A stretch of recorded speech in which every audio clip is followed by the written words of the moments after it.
Hello, welcome to AU Radio. We're a small podcast network hosted out of Adventures Underground, a friendly local neighborhood game store based in Richland, Washington. Thanks for tuning in today. Our podcast features 3 shows every month. You can find out more about them on our About page, or check out our link tree to learn more about us and Adventures Underground. Make sure to like, subscribe, maybe click that notification bell, and we'll move right along onto today's episode.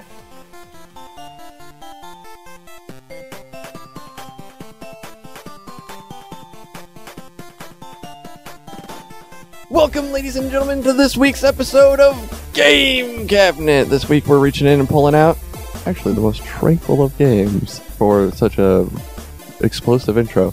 We're playing Photosynthesis.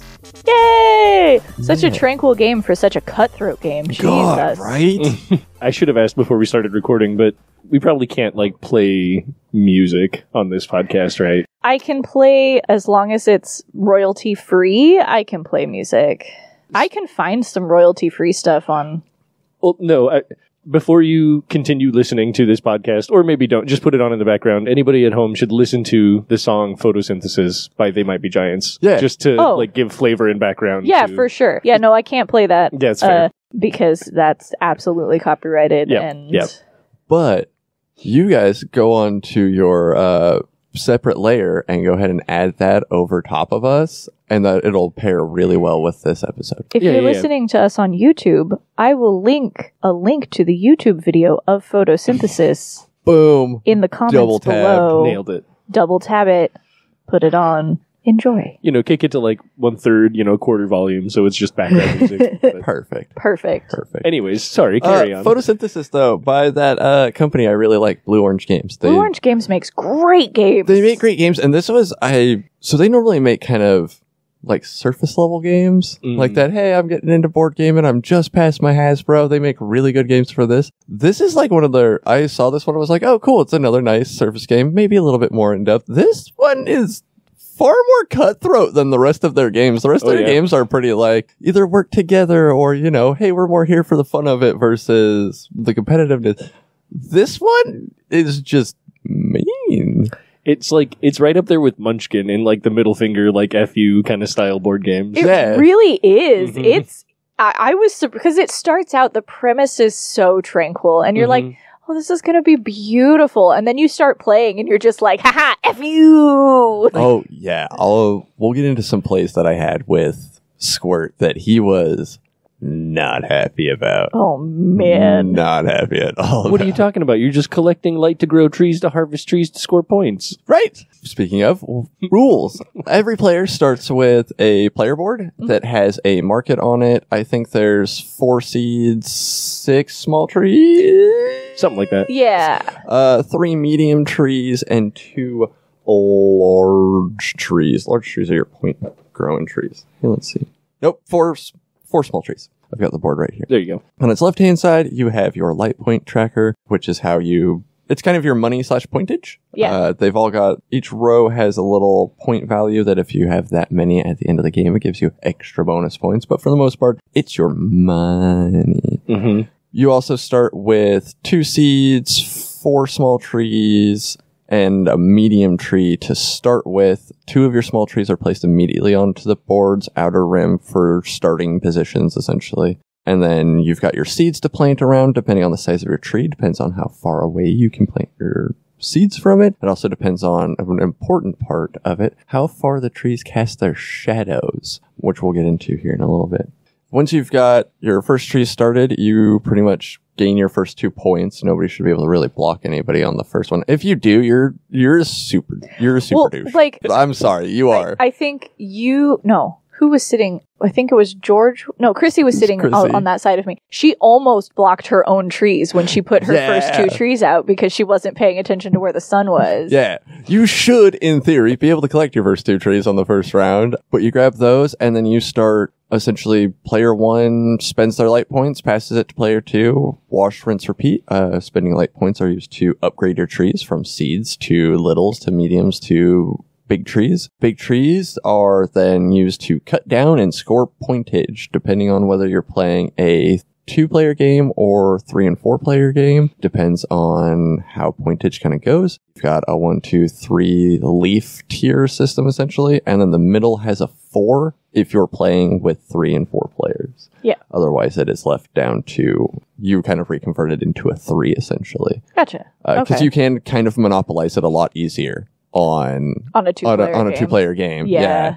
I could see that. The middle one is like the high pointage. Like that's where you want your trees to be. And so if you're playing with multiple people, you can't just monopolize that center, but if you are playing with 2 people, you totally could. Oh yeah. Especially with how many points light points we were getting down to at the end. I was getting to the point where within 3 rounds, had a fully grown tree. Oh wow. Yeah. I could see that. Because I was just getting enough light points to just pump we that were tree heading out. that direction when we all got to play. We didn't get to complete a full play cycle. This game says that it's about a 45-minute, 60-minute play, but the first time you play through it, it's going to take you a lot longer. Yeah. As we almost always say. Your first couple times are going to be a little above the box, and then as you really start learning how to play, you'll creep more back into the box time zone. So we only got when you're playing with multiple people, you usually play for their first thing. You play a three cycle game. Yeah, and that's the sun moving around the board a full 8 times to get through. And we only got through like 1 and a tiny bit of a cycle when we all played. So we didn't even get like a half of the way through the game. Yeah, Squirt and I got all the way through. And by the time we probably were on our second cycle, probably about halfway through our second cycle, we really started seeing the like light point jump. Yeah. Your board also it's all a bunch of circles on a like hexagonal board, I think it is. Yeah. Mm-hmm. There's rings to it where you've got your, we were talking about the scoring earlier. The outer is like the wastelands and 1s. And then as you like work your way towards the middle, they become the 2 and 3s and stuff like that. So you're kind of trying to creep yourself into the middle where it's more fertile, essentially. Yeah. And just for context, I think it's the point values start like 14 on the outer rim, and then they go down from there, and then they're up, like, I think it goes up to 22 or so in the middle. With 22 on the 4s. And then as you start to take point tiles away from the stacks and collect them for your own points, the numbers diminish on each of the piles. Like, so on the outer rim, the first person who harvests a tree will get 14 points, but then anybody who does it afterwards will have a diminishing point value for them. That diminishing return. Yep. Yeah. It's to encourage you to get to the points first. Correct. So you're not just like, oh, I'm just going to save up light points and then I'll just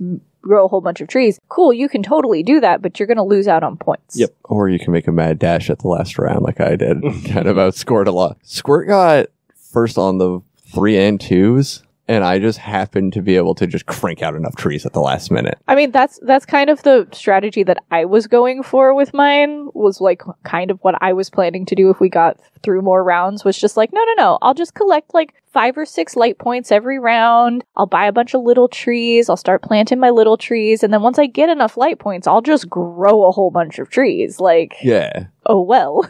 But, we didn't get that far, so. And we also and also with 4 players, you have a lot more of the shadows to deal with. Oh, yeah. That's where the big munchkin FU comes in. Yep, exactly. Exactly. Because a tree of the same size blocks each other, essentially, depending on where the sun's coming from. As you rotate the sun around, it's very obvious. That's why they've kind of got it in rows/rings, is so that you can just kind of follow the row right down and see what's blocking what. Small trees don't block trees of a larger category, but they block a tree of a smaller category. An equal or smaller, yeah. Yeah, equal or smaller category. And that's where Squirt was really mad at me. He had like a level 3 tree that, as the sun was rotating around for him to get a nice cache of points, I happened to proc one of my medium trees into a large tree. And then I did it again on the next rotation of the sun. Like on the immediate, like next small rotation, I was like, hey, we're going to do that again. And he's like, dude. Or I did it right before we rotated both times. So it was like, I planted it, we rotated, he missed out on his points. I planted the next one, rotated it, missed out again. And he's like, dude, you just made me lose out on like 6 points when you could have picked like 3 other spots. But that's the point of the game. Yeah. It's strategy. It's competitive tree farming. I found competitive tree growing. Don't be mad at me because I finally found a strategy at the exact last rotation of the game. Right. So when you're playing, your board is, like we said, it's just this kind of octagonal thing that the sun rotates around. you have to build all of your pieces in advance, and it's 3D trees. You're not playing little tokens. It's actually 3D trees that you're placing on your board. So your small trees cast 1 square of shadow, your medium trees cast 2, and your big trees cast 3. And that's how far you can also cast your seeds from them. Exactly. Everything is in 3s in this game. It is kind of convenient. It makes it really easy. Small trees are 1, medium trees are 2, big trees are 3. They cast 1 shadow, 2 shadow, 3 shadow. They score 1, 2, 3 light points. Yep. And so on and so forth. Yeah. So it's pretty easy to remember your numbers. And then you spend your light points to buy upgrades and new seeds and things like that. And your board has various different costs for each of those. Yep. It's a lot of strategy. It's about placing your trees in the best possible locations, blocking your opponent's trees, gathering light points, upgrading your trees. And then once your big trees are fully grown, they either catch you 3 light points or you can harvest them for score points. Yeah. It's a pretty simple, premise. Yeah, it's a nice and simple premise. Train of thought lost. Why? Choo-choo. Full lost. All gone.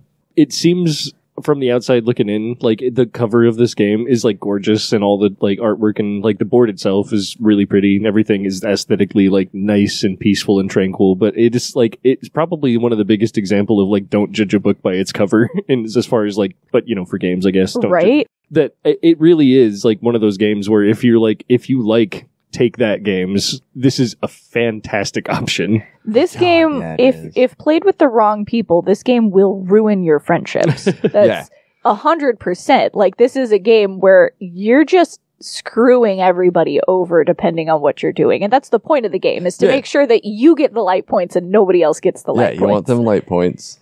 I really expected it to be far more shallow than it was. Yeah. And then as the more and more I went, the more and more I saw how much more little bits of strategy you can throw in, and just the little tiny bits that I really appreciated the whole point of once you activate a tree or a seed, you can't multi-use that one. Yeah. You can't just grow one from a small to a big in one round. Yeah. Well, and you can't harvest your big tree and then immediately plant a seed where you harvested it, because you've already activated that spot, so you aren't allowed to reactivate that spot. I think that was a really, really clever idea that they had, so that George, you had the middle spot. Mm-hmm. Once you harvested your big tree, you couldn't just immediately put a seed there, even if you had one. Mm-hmm. Everybody else got a shot. Everybody else got a shot. At least one turn to try and get into the middle, right? Yeah, and I think that was cool too, because it also meant that you couldn't plant a seed and then grow it into a tree in the same round. Yeah. And,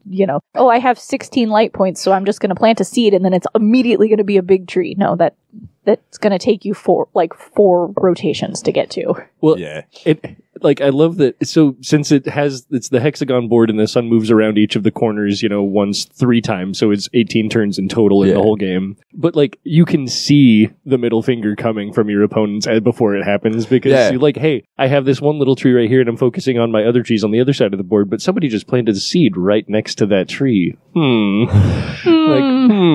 then next turn they grow it into a 1 tree, and so it actually starts to block it. So I make mine a 2 tree, and I have to take my attention away from these other trees that I wanted to work on. Pull that attention away. Anyway, no, it's devious in its take that idness. Yep, take that idness. Yeah. But all of its art is beautiful. It has 4 different colors of trees, which are beautiful. Mm-hmm. I like the blue pines. I thought that was a weird... The blue pines were beautiful. I thought it was a weird one to go with, but I like it. There are blue pines. I mean, they're not quite that blue. That's but just what I mean is they went really blue with the blue pines. I was I know that's a thing, but they're not that vibrant. They're almost Lorax vibrant in these, and I'm a fan. Well, and that's how I felt about the orange trees too, because there's not actually trees that are naturally fall colored.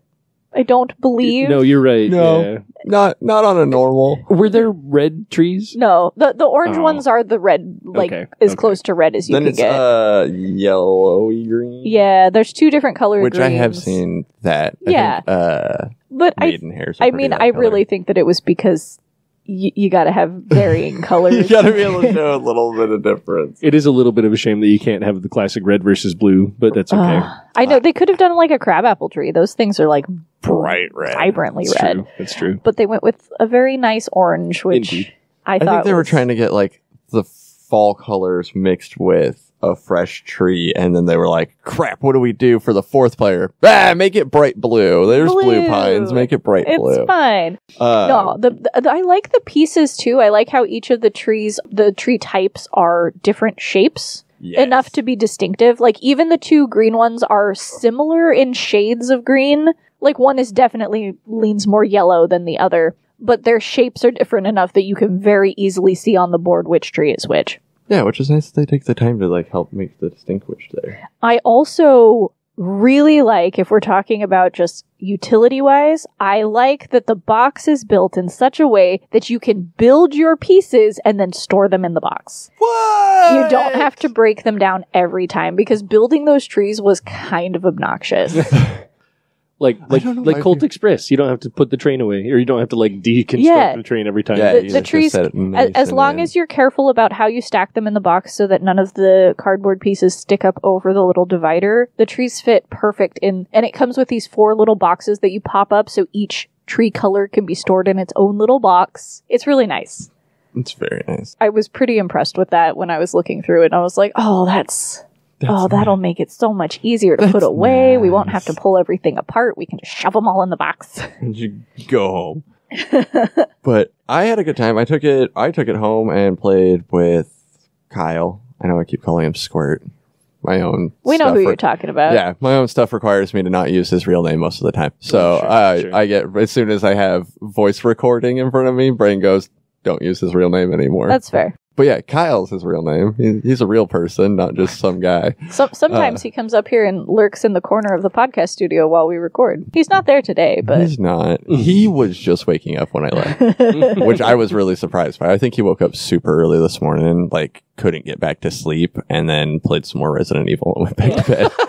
He already beat 4. did I got it for him a couple days ago, and he beat it like 2 days after we were able to download it. Yeah, Nice. It's a quick game. Yeah. did he enjoy it though? Oh yeah, he loves it. Everything that they did for it this go around. Nice. Oh, He I a was big talking fan. about photosynthesis, but also that. So I'm glad that yeah. he likes it. Though. He actually really liked photosynthesis, but he felt that we both should have just played 2 farms Oh yeah, to like try to get that okay. 4-player experience. I get you. And that was his only thing. He's like, 2 wasn't bad, but the board was mostly separate until we kind of chose not to let it be separate. Yeah. Because you really can just kind of split it in half, and for the most part, you're kind of not really messing with each other. I could see that. I could definitely see But that. Like half as many trees, yeah. That makes yeah, sense. and so that was his only thing, is he was like, I think we should have played a 4-player and then just added our 2 points from our Can I- farms at the end. Can I see the rule book really quick? Yeah. Because there was a... But yeah, that was his only big thing, is that he said that he had wished that we'd played a 4-player just because of the fact that we would have seen how more of the, like, having more trees on it. But he had a really fun time with it. I don't know if it's one that we're going to pick up, like Colt Express is. Like, Oh, yeah. I really do want to pick up Colt Express pretty bad, actually, because I think that'd be a really fun one for the whole family. I was going to say there's an advanced variation for the rules that, like, you do a 4th rotation of the sun, and then you can't plant a seed or grow a tree when that seed or tree is shadowed by another tree. Oh, God. So, like, That's and brutal. that applies to, like, the whole game. That would also be a really fun variation. Yeah. That'd be a really fun variation. And I was like, I didn't get to see that part of the rule book. I had seen it where it's like, don't put the 4th token in there if you're not going to play the advanced version of the game. And I was like, what's that about? But then never got around to reading it. Right. I will say my big complaint with this game, the thing that really annoyed me about it, is the rulebook. I don't like the rulebook. I thought that it was badly worded and badly laid out. Yeah. I don't want to be mean, No, you're but good. Blue Orange Games is Kind of. no. It's run by French people. Oh. And I think we all have probably met one of their reps at one point or another, and they're actually all very lovely people. No, that's Now, fair. Walking back immediately on my weird veiled insult. That makes sense, though, because I'm sure that it makes sense in French, but then it was translated into English, and it doesn't make... I mean, it makes sense, but it's a little hard to follow. A little bit lost in translation there. Yeah, I would say it makes sense why it's chunky. Yeah. Yeah. Like written chunk. It sounds like I wrote it. This is one of those games. Okay, Drew. All right, self-burn. Initiate. Like, This, I know we've said it in a lot of the other games where it's like, watch a Let's Play video before you play it. This is one of those games where I think you have to watch a Let's Play video. Rodney Smith of Watch It Played, I think, has the best one. I will link that. I will also link that video on our YouTube video right underneath if you want to watch that Let's Play. I would highly recommend it. It's like a 15-minute. Yeah. Watch, if that. Watch his when you're first getting going, and then if you ever need like a refresher, the wonderful Becca Scott also has Becca Scott's was really good too. And I'll link hers as well. Hers is like a 5-minute Let's Play, so it doesn't cover all of the rules super heavily, but we all watched both of those, and I think that's the only reason we were able to get through as fast as we were. Yeah. I just found a Rebecca Scott Easter egg in the game I'm currently obsessed with. Oh my god. I'm playing ESO. Oh, nice. And she's literally in Daggerfall selling card games. Is she really? I'm so close to picking up ESO. That's adorable. Because they're having a sale for it on Steam right now. $20. I know. That's why I got it, was because it was on sale, because Angel's playing. Well, and Travis just And got it. I convinced Travis to get it. And I was like, which I've been playing with him, and I'm now on there. Oh, great. So now the I'm three going of to us have to been, play ESO with you guys. Yeah, like, I think it was Friday. The three of us mobbed around his usual, or around Trav's usual. Fine, I'm going to go home and buy ESO tonight. Hell yeah. How? Okay, we should talk about this after the cast. It's not super graphically intense. Yes, your computer will run it. Trav was looking at running it on his old laptop. That's the only reason I was like, no, I saw what his specs were for that, and it said it should run it on there, so you should be okay. Okay. I wish that Chrissy could have joined us today, because I would have loved to hear her thoughts and feelings. I know that she really liked the game.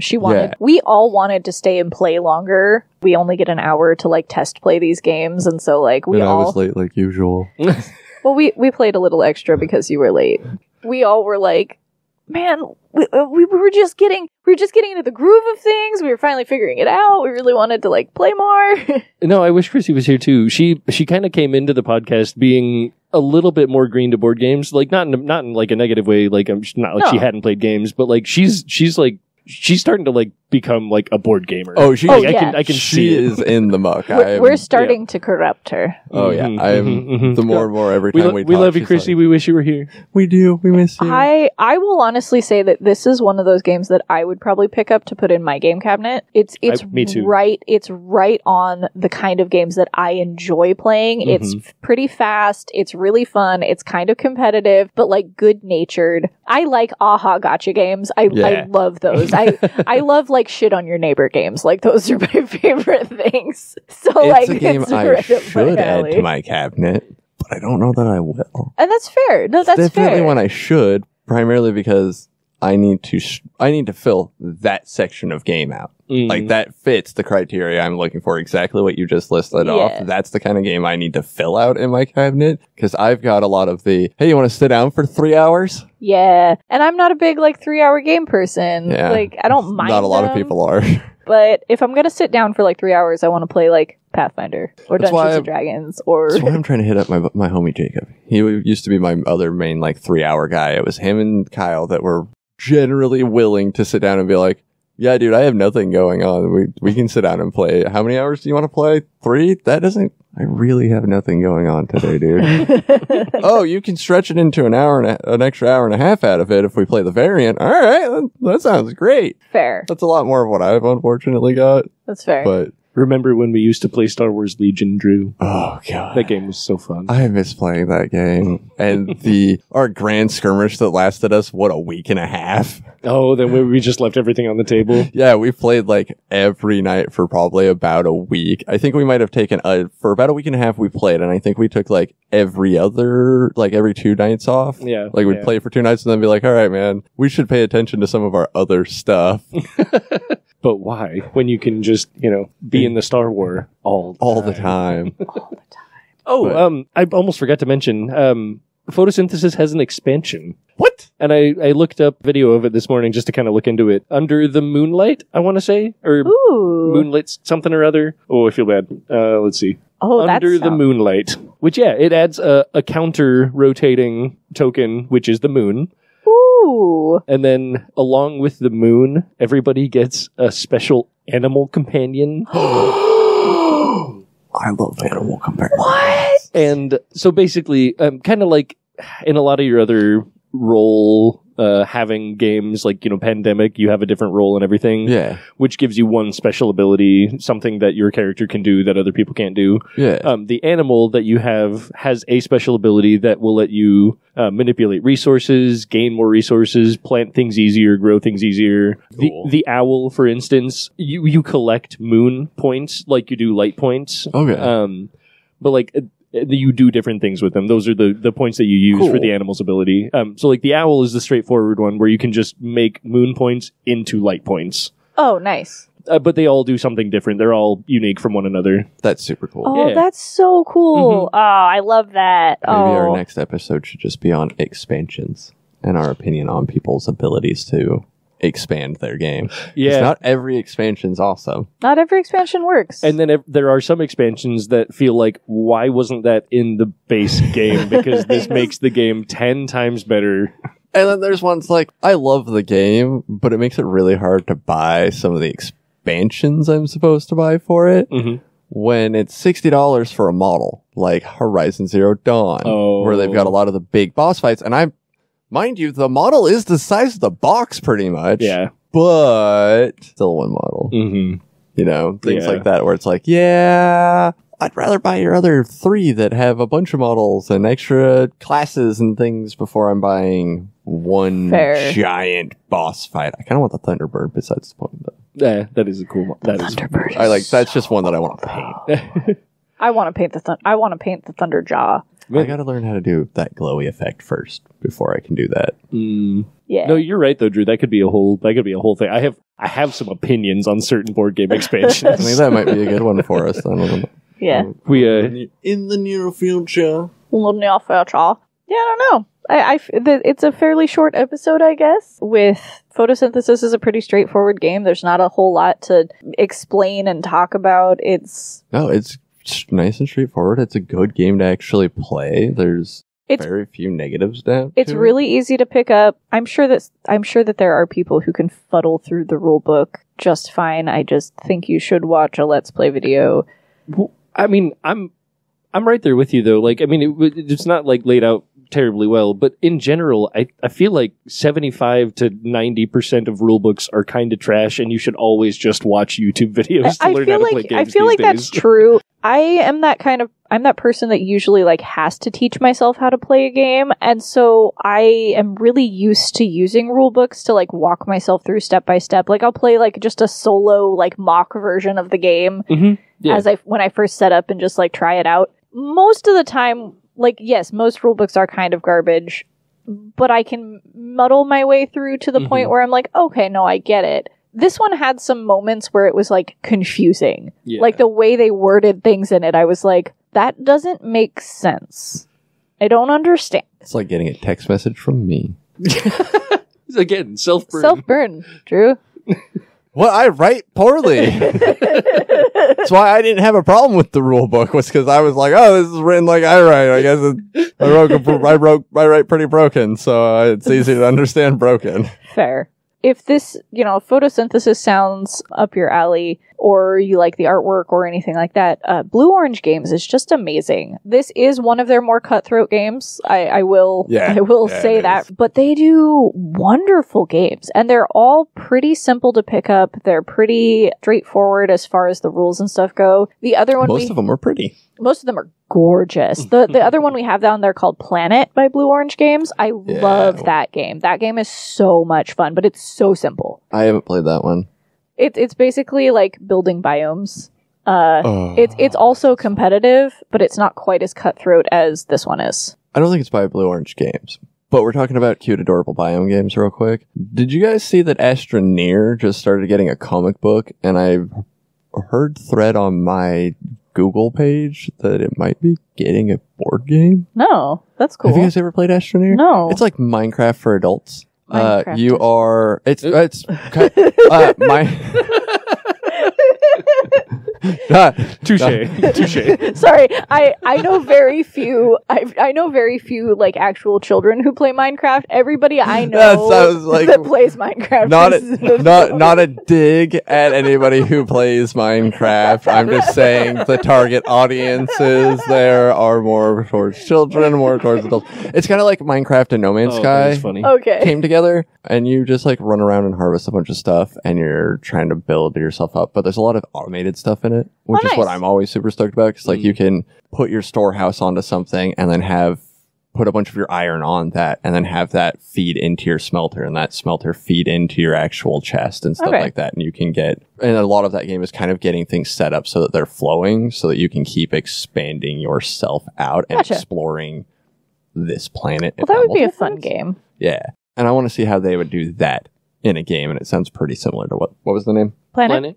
Just Planet? Okay. It's just. It's like, no way, it's just that simple. Board games always have a crazy name. I wouldn't say that it's quite along the same lines as that, because it's a little bit more like specific. Like, instead of building resources and things like that, it is like biome building and animals and like things like that to actually like try and get the most amount of biomes, like kind of thing, and fill them in the most. It's King Domino, but better. Yeah, or King Domino, but more. It's very very simple. It was one of those ones that I got to actually sit down with our Blue Orange game rep at one point and play a couple of rounds with, and it was so easy to pick up, but it was so much fun. That's dope. That's super dope.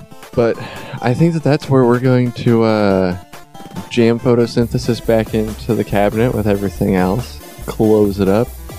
We'll get you guys next time. Okay, bye. Bye. But no, seriously, go to us up.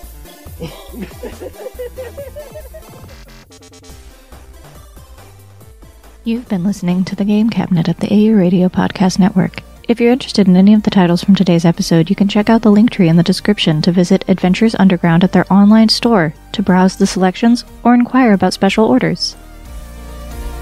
If you'd like to contact the show, you can find us on Facebook, Twitter, and Instagram. Just check out that link tree in the description.